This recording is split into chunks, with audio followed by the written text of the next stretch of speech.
Good morning. Here is Developing Stories. My name is Remy Allen. Ondo State House of Assembly has passed the sum of 524.4 billion naira budget of the state for the year 2026.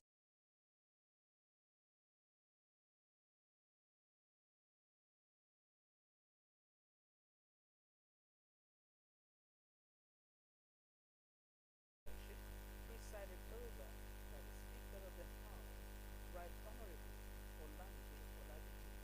The passage of the bill followed the submission of the report of the Chairman, House Committee on Finance and Appropriations, Oluwole Omolashe, representing Owo Constituency 1.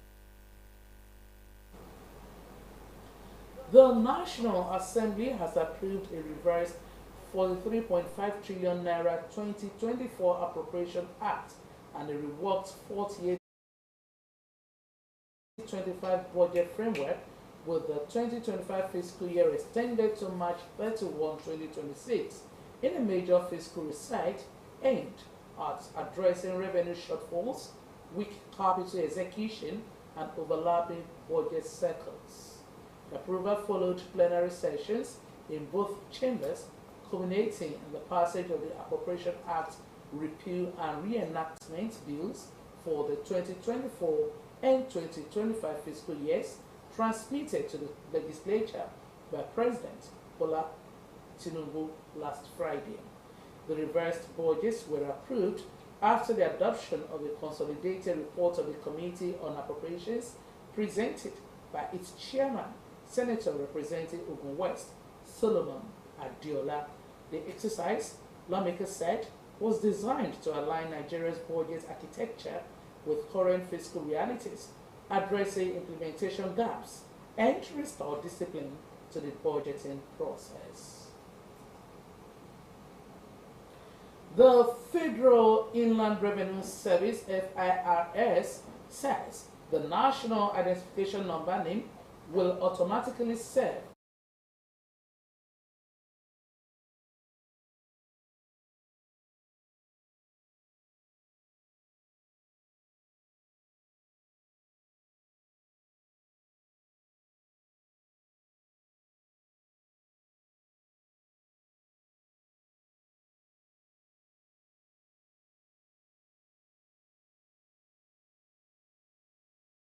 trailing the new tax law, as such controversy casts doubts on the country's legislative process.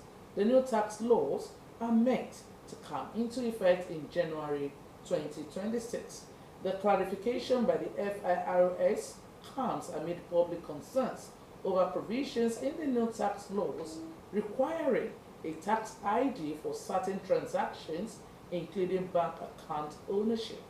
The agency explained that the new system aims to simplify taxpayer identification, eliminate duplication, prevent tax evasion, and ensure fairness by making sure all individuals with taxable income contribute their quota. The service also urged the public to ignore any misinformation about the reform, assuring Nigerians that the updated tax framework is intended to enhance efficiency and transparency in tax administration. The federal government says Nigerian security agencies are working with major social media companies to identify and take down accounts used by terrorists and criminal groups to promote their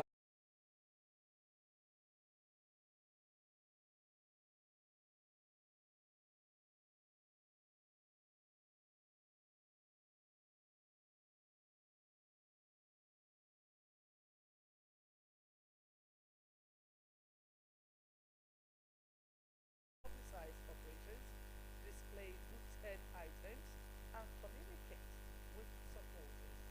According to him, security agencies have held several engagements with social media companies to address posts and accounts that pose threats to national security.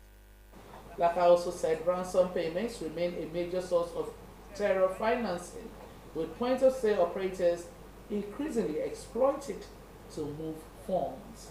The counterterrorism chief said security agencies had intensified efforts to track ransom payments, arrest those involved, and disrupt terror financing networks, but stressed that operational details could not be made public for security reasons.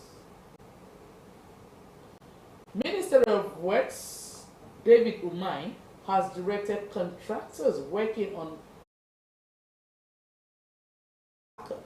Kefi Makode and Abuja Kano Expressways not to close their sites during the Yuletide without the approval of his ministry. The minister directed the contractors to exit all previous agreements, including those involving Nigerian National Petroleum Company Limited NNPCL tax credit contracts inherited by the federal government before they would be considered for payment.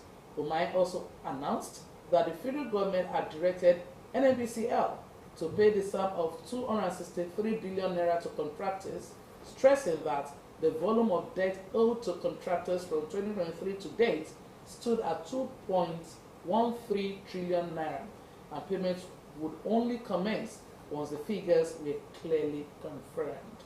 Addressing contractors in Abuja, the minister, after commending them for accommodating road projects that were not included in the budget, stressed the need to clear the roads during the Yuletide to ease movement, noting specifically that the federal government was embarrassed by the gridlock on the Abuja-Lokoja Expressway.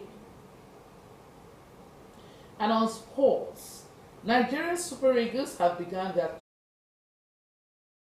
Nations AFCON campaign with a 2-1 victory over Tanzania on Tuesday night, relying on a second-half strike from Ademola Lookman to secure 3 points in their Group C opener in Fes, Morocco.